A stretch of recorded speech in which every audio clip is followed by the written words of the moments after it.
हाँ तो बच्चों, सभी बच्चों को बहुत बहुत गुड मॉर्निंग। आज हमारा टॉपिक रहने वाला है मध्यकालीन भारत के इतिहास में मुग़ल साहित्यकार वाला टॉपिक चल रहा था। और मुग़ल साहित्यकार में हमने अकबर के साहित्यकारों को देखा था। आज हम अकबर के साहित्यकारों से आगे बढ़कर हम जहांगीर के साहित्यकारों को देखने जा रहे हैं। हाँ बच्चों, मैं आपको ये बता देना चाहता हूँ कि आज हम जहांगीर के साहित्यकारों को देखेंगे कि जहांगीर के साहित्यकारों में पहले नंबर कौन सा था, दूसरा नंबर कौन सा था, तीसरा नंबर कौन सा था और चौथा नंबर कौन सा था। पहले नंबर पे कौन सा साहित्यकार आता है, दूसरे नंबर पे कौन सा साहित्यकार आता है, तीसरे नंबर पे कौन सा साहित्यकार आता है और चौथे नंबर पे कौन सा साहित्यकार आता है। यहाँ जहांगीर का नाम सुने हो बच्चों, ये चित्रकला के क्षेत्र में जहांगीर एक महान शासक कहलाते हैं, चित्रकला के प्रेमी कहलाते हैं। ये जिस चित्र को एक बार देख लेते हैं, ये अपनी आंखों से जिस चित्र को एक बार देख लेते हैं, वो उस चित्रकार का और जो पारखी चित्रकार होता है उस चित्रकार का वो पूरा का पूरा डिटेल पता लगा लेते हैं। ये चित्र कौन बनाए थे, ये चित्र किसने बनाया था और ये चित्र किसका है, ये इसमें पारखी कौन होता था। वो जहांगीर एक चित्रकला के प्रकांड पारखी होते थे। यहाँ हम जहांगीर के इतिहास को ही सबसे पहले देखेंगे। तो आज की क्लास में हमारा टॉपिक रहेगा मुग़ल कालीन साहित्यकार, और मुग़ल साहित्यकार में हम देख रहे हैं जहांगीर के काल के साहित्य को। यहाँ हम बच्चों बात कर रहे हैं जहांगीर के साहित्यकार में सबसे पहले नंबर का साहित्यकार आता है मोतमिद खान। मोतमिद खान इनका नाम होता है। मोतमिद खान ने यहाँ पर एक ग्रंथ की रचना की थी फारसी भाषा में, और ये ग्रंथ इकबाल नामा ये जहांगीरी कहलाता है। इकबाल नामा ए जहांगीरी कहलाता है। ये पहला साहित्यकार होता है जहांगीर के साहित्यकारों में। अब हम यहाँ दूसरा नंबर का साहित्यकार, यहाँ स्वयं जहांगीर ने एक अपनी आत्मजीवनी लिखी थी फारसी भाषा में। ये आत्मजीवनी तुझु के जहांगीरी कहलाती है। क्या कहलाती है बच्चों? तुझु के जहांगीरी कहलाती है। तुझु के जहांगीरी का रचयिता कौन था? ये जहांगीर स्वयं होता है। तुझु के जहांगीरी का रचयिता जहांगीर स्वयं होता है। अगर हम तीसरे नंबर के साहित्यकार की बात करें तो तीसरा साहित्यकार कौन होता है? तीसरा साहित्यकार यहाँ ख्वाजा कामगार होता है। ये ख्वाजा कामगार ने यहाँ एक फारसी भाषा में ग्रंथ लिखा था, और ये ग्रंथ कौन सा ग्रंथ है? ये फारसी भाषा में लिखा गया ग्रंथ का नाम है मुआसिरे आलमगीर होता है। क्या नाम होता है बच्चों? मुआसिरे आलमगीर होता है। यहाँ हम ख्वाजा कामगार के बाद चौथे नंबर के इतिहास की अगर बात करें तो चौथा नंबर का इतिहासकार आता है मोहम्मद कासिम।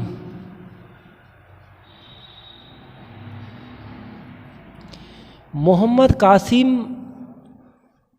ने यहाँ पर एक फारसी भाषा में इन्होंने एक ग्रंथ लिखा था, और इस ग्रंथ का नाम है तारीख़े फरिश्ता। जहांगीर के शासनकाल में साहित्यकारों के योगदान को देखा जा रहा है बच्चों। साहित्यकारों में हमने मोतमिद खान पहला नंबर का हमने देखा कि मोतमिद खान का क्या योगदान था। जहांगीर स्वयं एक साहित्यकार थे, इतिहासकार थे। तुझु के जहांगीरी इन्होंने लिखा था। और तीसरे नंबर का अगर हम बात करें, ख्वाजा कामगार आते हैं। इन्होंने मुआसिरे आलमगीरी ग्रंथ की रचना की थी। और अगर चौथे नंबर की हम बात करें तो मोहम्मद कासिम आते हैं, जिन्होंने तारीख़े फरिश्ता नाम से साहित्य का सर्जन किया था। जहांगीर के अगर हम अन्य साहित्यकारों की बात करें तो पहला साहित्यकार कौन था? पहला इनायत खान होता है। दूसरा नंबर का कौन था? पहला साहित्यकार कौन होता है बच्चों? पहला इनायत खान होता है, दूसरा नंबर का कौन होता है मोहम्मद सोलह होता है, और तीसरा नंबर का कौन होता है मोहम्मद सादिक होता है। इनायत खान ने फ़ारसी भाषा में एक ग्रंथ की रचना की थी। इसी तरह मोहम्मद शोले ने भी अमन शोले नाम से अमन ए सोलह नाम से एक ग्रंथ की रचना की थी। और मोहम्मद सादिक जो है उन्होंने शाहजहाँ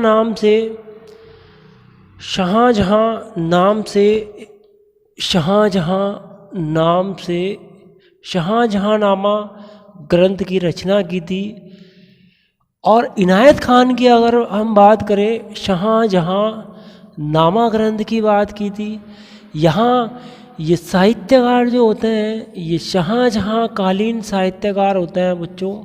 शाहजहाँ 1628 से 1658 इनका समय काल रहता है। शाहजहाँ के समय पहला नंबर कौन होता है इनायत खान होता है, दूसरा नंबर मोहम्मद सोलह होता है, तीसरे नंबर मोहम्मद सादिक होता है।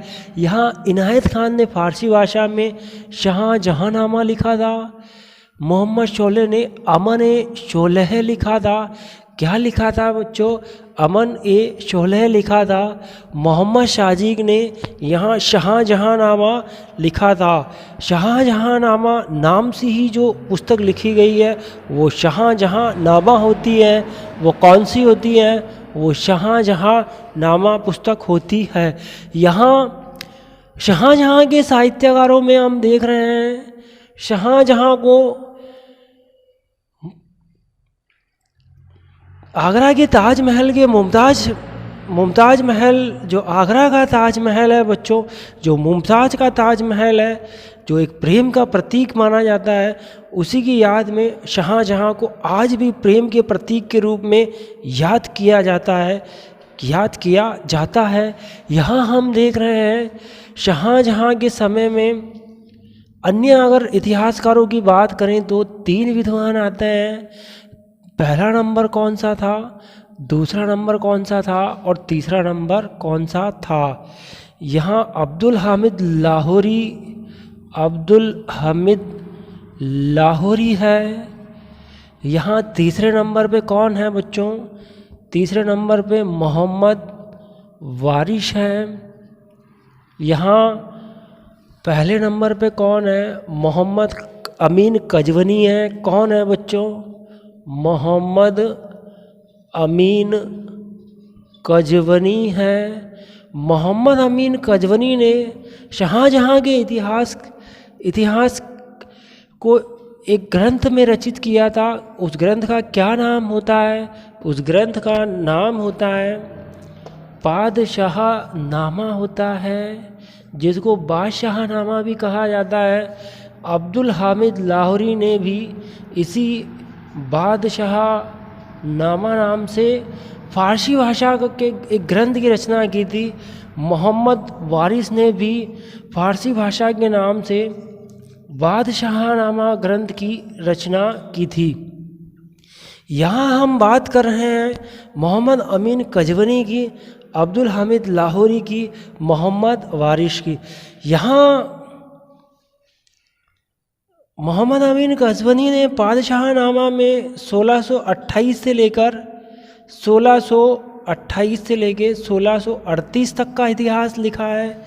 इन्होंने 1628 से लेकर, अब्दुल हामिद लाहौरी ने 1628 से लेकर 1638 तक का इतिहास लिखा है। इधर 1648 से लेके 1658 तक का इतिहास लिखने वाले मोहम्मद वारिस होते हैं। इनमें समय काल 10 साल का समय काल रहता है, 28 से 38 रहता है, 28 से 48। यहाँ 20 वर्ष का अंतराल रहता है। यहाँ 48 से 58 10 वर्ष का अंतराल रहता है। हम यहाँ शाहजहाँ के साहित्यकारों की बात कर रहे हैं बच्चों। किसकी बात की जा रही है, शाहजहाँ के साहित्यकारों की बात की जा रही है। शाहजहाँ के साहित्यकारों में अगर देखा जाए तो दारा शिकोह का नाम आप सुने होंगे,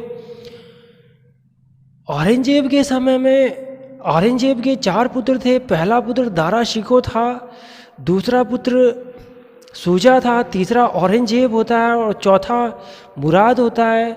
दारा शिकोह सबसे बड़ा पुत्र होता है और ये एक विद्वान कहलाता है। ये क्या कहलाता है बच्चों? ये एक विद्वान पुरुष कहलाता है। दारा शिकोह के इतिहास को अगर एक नज़र से देखा जाए तो साहित्यकारों में किसका नाम आता है? दारा शिकोह का नाम आता है। दारा शिकोह कौन से संप्रदाय से था? दारा शिकोह के पिता का नाम क्या था? दारा शिकोह के गुरु का नाम क्या था? दारा शिकोह ने कौन कौन से ग्रंथों का फारसी भाषा में अनुवाद करवाया था? दारा शिकोह ने 2 समुद्रों के मिलन वाला कौन सा ग्रंथ लिखा था? यहाँ दारा शिकोह का संप्रदाय कौन सा था? दारा शिकोह का कौन सा संप्रदाय होता है बच्चों? कादरी संप्रदाय का नाम सुने हो। कादरी संप्रदाय से संबंधित कौन थे? दारा शिकोह होते हैं। और कादरी संप्रदाय में हमने ये देखा कि दारा शिकोह के गुरु का नाम क्या था? मुल्ला बख्शी इनके गुरु का नाम होता है। क्या नाम होता है बच्चों? मुल्ला बख्शी इनके गुरु का नाम होता है। दारा शिकोह कादरी संप्रदाय के एक अन्य मियाँ मीर से मिलने के लिए ये लाहौर जाते थे। दारा शिकोह अपने समय के एक विद्वान पंडित थे और इन्होंने दारा शिकोह ने अपने दरबार के अंदर उपनिषदों का फारसी भाषा में अनुवाद करवाया था। दारा शिकोह ने कितने उपनिषदों का फारसी भाषा में अनुवाद करवाया था? दारा शिकोह ने 50 उपनिषदों का फारसी भाषा में अनुवाद करवाया था। दारा शिकोह ने इसके अलावा भागवत पुराण और योग विशिष्ट का फारसी भाषा में अनुवाद करवाया था। दारा शिकोह ने एक मज़्म उल बहरीन 2 समुद्रों को मिलने वाली एक ग्रंथ का रचयिता थे। 2 समुद्रों का मिलन, 2 समुद्रों का जो मिलन होता है उसको मज़्म बहरीन के नाम से जाना जाता है। यहाँ हम दारा शिकोह की बात कर रहे हैं। हम किसकी बात कर रहे हैं बच्चों? ये दारा शिकोह मज़्म बहरीन 2 समुद्रों के मिलन वाला ग्रंथ लिखा था। वो कौन थे? वो दारा शिकोह थे। सफ़ीनत अल औलिया, इन्होंने सफ़ीनत अल औलिया सूफ़ी सिद्धांतों पर, सफ़ीनत जो सूफ़ी संत थे उनके जीवन के इतिहास को लिखा गया था। वो सफ़ीनत उल औलिया नामक रचना में लिखा जाता है, इस ग्रंथ में लिखा जाता है। दारा शिकोह के साहित्य को देखने के बाद अब हम औरंगजेब के साहित्य को देखा जाएगा कि औरंगजेब के समय में कौन कौन से साहित्यकार थे। पहला साहित्यकार कौन था? दूसरा साहित्यकार कौन था? तीसरा साहित्यकार कौन था? चौथा साहित्यकार कौन था? और 5वां साहित्यकार कौन था? यहाँ हम बात कर रहे हैं मुग़ल साहित्य का इतिहास देखा जा रहा है। मुग़ल साहित्य के इतिहास में हमने मुग़ल साहित्य को प्रारंभ किया था बाबर से। बाबर मुग़ल वंश का संस्थापक था और मुग़ल वंश की नींव रखने वाले बाबर जहीरुद्दीन मोहम्मद बाबर थे। मुग़ल वंश का महल स्थापित करने वाले अकबर महान थे। सबसे ज़्यादा साहित्यकार अकबर महान के समय में थे। अनुवाद विभाग कौन बनाया था? अनुवाद विभाग बनाने वाले फेजी थे जो अबुल फजल के भाई थे। अकबर महान के बाद हमने चित्रकला के प्रेमी जहांगीर के काल में साहित्यकारों को देखा था। जहांगीर के काल के साहित्यकार जो थे वो कौन कौन थे वो हमने अभी अभी बोर्ड पे देखा है। जहांगीर के बाद में हमने ताजमहल का प्रतीक और प्रेम का प्रतीक हमने शाहजहाँ जो ताजमहल का निर्माण करवाए थे, हमने शाहजहाँ के साहित्यकारों को देखा था, जिनमें 3 साहित्यकार प्रमुख माने जाते थे। मोहम्मद अमीन कज़विनी पहले नंबर का था। दूसरे नंबर का कौन था? अब्दुल हामिद लाहौरी दूसरे नंबर के थे।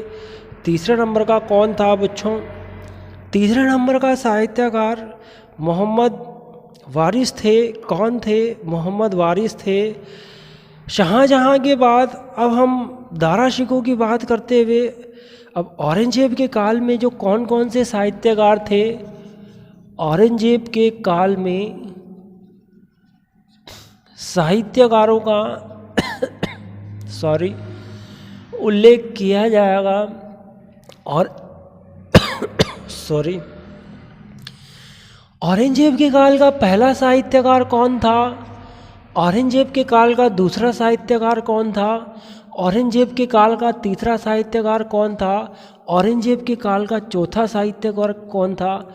औरंगजेब के काल का 5वां साहित्यकार कौन था? अगर पहले साहित्यकार की बात करें तो पहला साहित्यकार कौन था? पहला साहित्यकार सुरजन राय भंडारी था। अगर हम दूसरे साहित्यकार की बात करें तो भीमसेन था। अगर हम तीसरे साहित्यकार की बात करें तो ईश्वरदास था। अगर हम चौथे साहित्यकार की बात करें तो मोहम्मद काजिम है। अगर हम 5वें साहित्यकार की बात करें तो खाफ़ी खान आता है। मोहम्मद मिर्ज़ा काजिम है। खाफ़ी खान आता है। यहाँ हम सुरजन राय भंडारी ने जो ग्रंथ लिखा था, औरंगजेब का जो इतिहास लिखा था, उन्होंने एक लिखा था। सुरजन राय भंडारी के आधार पर खुलासत उत तवारीख ग्रंथ लिखा था। खुलासत उत तवारीख होता है इनका जो फारसी भाषा में अनुवाद किया गया ग्रंथ कौन था? वो खुलासत उत तवारीख होता है। यहाँ भीमसेन ने यहाँ एक ग्रंथ लिखा था औरंगजेब के काल का। वो कौन सा था? वो नुक्सा ए दिल कुशा था भीमसेन का कौन सा होता है बच्चों? भीमसेन का नुक्शा ए दिल कुशा होता है। यहाँ हम ईश्वरदास का जो ग्रंथ है वो कौन सा होता है? फुतुहात आलमगीर होता है। वो कौन सा होता है बच्चों? फुतुहात आलमगीर होता है। मोहम्मद मिर्ज़ा काजिम की अगर हम बात करें तो मुआसिरे आलमगीर होता है। आलमगीर होता है। काफ़ी खान की अगर बात करें तो मुंतखब उत तवारीख होता है। इनका फारसी ग्रंथ कौन सा होता है? मुंतखब उत तवारीख होता है। पहले नंबर पे हमने सुरजन राय भंडारी की बात की थी। दूसरे नंबर पर हमने भीमसेन की बात की थी। तीसरे नंबर पर हमने ईश्वरदास की बात की थी। और 4 नंबर पर हमने मोहम्मद मिर्ज़ा कासिम की बात की थी। 5 नंबर पे खफ़ी खान आता है। सुरजन राय भंडारी ने खुलासत उत तवारीख ग्रंथ की रचना की थी। भीमसेन ने नुक्शा ए दिलकुशा फारसी भाषा में इस ग्रंथ की रचना की थी। ईश्वरदास की अगर बात करें तो फतुहात आलमगीरी ग्रंथ की रचना की थी। और मोहम्मद मिर्ज़ा काजिम की अगर बात करें तो मुआसिर आलमगीर की रचना की थी। यहाँ खफ़ी खान की अगर हम बात करें तो मुंतखब उत तवारीख ग्रंथ की रचना की थी। यहाँ औरंगजेब के साहित्यकारों को देखने के बाद बच्चों हमने मुग़ल साहित्यकारों के इतिहास में हमने बाबर से इसकी शुरुआत की थी। हम बाबर से हम प्रारंभ हुए थे साहित्य को लेकर, बाबर से हम हुमायूं तक पहुँचे थे, हुमायूं से हम मुग़ल सम्राट अकबर में आए थे, मुग़ल सम्राट अकबर से हमने जहांगीर के इतिहास को देखा, और जहांगीर के इतिहास को देखने के बाद हमने जहांगीर के साहित्यकारों को देखने के बाद हम शाहजहाँ के साहित्यकारों को देखा, शाहजहाँ के साहित्यकारों को देखने के बाद हमने औरंगजेब के साहित्यकारों को देखा था। ये जो साहित्यकारों की जो परिवर्तन हुआ था, जो साहित्यकारों में जो फारसी भाषा में जो ट्रांसलेशन हुआ था, वो सबसे ज़्यादा ट्रांसलेशन वो किसके समय में होता है? अभी जब हमने इन सब चीज़ों को पढ़ा, हम इन सब चीज़ों को देखा, तो इन सब चीज़ों के तथ्यात्मक विश्लेषण के आधार पर बच्चों हम ये कह सकते हैं कि मुग़ल सम्राट अकबर के काल में सबसे ज़्यादा पुस्तकों का फारसी भाषा में अनुवाद हुआ था, प्राचीन पुस्तकों का फारसी भाषा में अनुवाद किया गया था। ये प्राचीन पुस्तकें, ये प्राचीन काव्य, ये प्राचीन पुराण, ये प्राचीन जो वेद थे, ये प्राचीन वेदों के अंदर देखा जाए, महाकाव्य में देखा जाए, उपनिषदों में देखा जाए, पुराणों में देखा जाए, ऐसा कोई क्षेत्र नहीं बचा था जहां अकबर महान ने अपनी उपलब्धि हासिल नहीं की हो। बच्चों, ये उपलब्धि जो हासिल करने वाले ये कौन थे? ये स्वयं अकबर महान सम्राट होते हैं। महाकाव्यों में हमने देखा कि महाभारत और रामायण का फारसी भाषा में अनुवाद किया गया था। अगर गीता में हमने देखा तो भागवत पुराण का फारसी भाषा में अनुवाद किया गया था। अगर हम इस्लाम धर्म में बाइबल और कुरान की बात करें तो फारसी भाषा में अनुवाद किया गया था। अगर वेदों के अंदर अगर हम देखा जाए तो अथर्ववेद का फारसी भाषा में अनुवाद किया था। अगर जो है गणित के क्षेत्र में देखें तो लीलावती के रूप में गणित का फारसी भाषा में अनुवाद किया गया था। अगर हम पुराणों में देखा जाए तो हरिवंश पुराण का फारसी भाषा में अनुवाद किया गया था।